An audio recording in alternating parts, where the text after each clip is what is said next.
హర హర మహాదేవ్.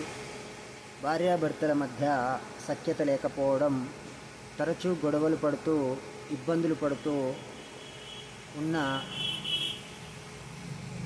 భార్యాభర్తలకు ఒక చిన్న రెమెడీతో పరిష్కారం అనేది చేసుకోవచ్చు.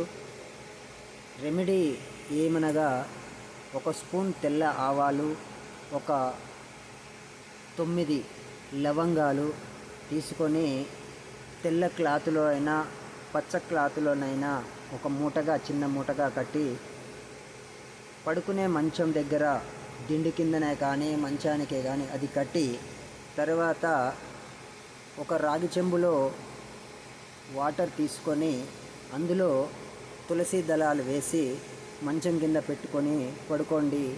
ఉదయం లేచిన తర్వాత స్నానాలు ముగించుకున్న తర్వాత ఆ రాగి చెంబు తీసుకొని ఏదైనా పూల చెట్లకు కానీ తులసి చెట్టుకే కానీ నీరు పోస్తూ ఉండాలి.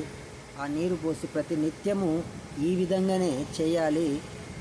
ఆవాలు లవంగాలు మాత్రం అవి అలాగనే ఉండాలి. మీ ఇంట్లో గొడవలు తగ్గిందాకా అవి అలాగనే ఉండాలి. వాటర్ మాత్రం ప్రతిరోజు చేంజ్ చేస్తూ కొత్త వాటర్ పెడుతూ ఉండాలి.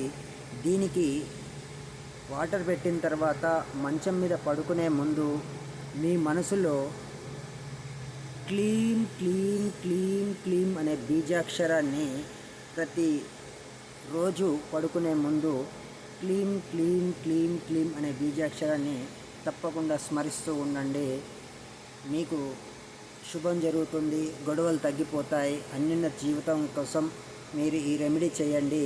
ఆడవారైనా మగవారైనా ఎవరికి ఎవరి ఇబ్బందులున్నా వారు తప్పకుండా చేయొచ్చు. అందరూ బాగుండాలని మనస్ఫూర్తిగా కోరుకుంటున్నాను. హర హర మహాదేవ్ శంభో.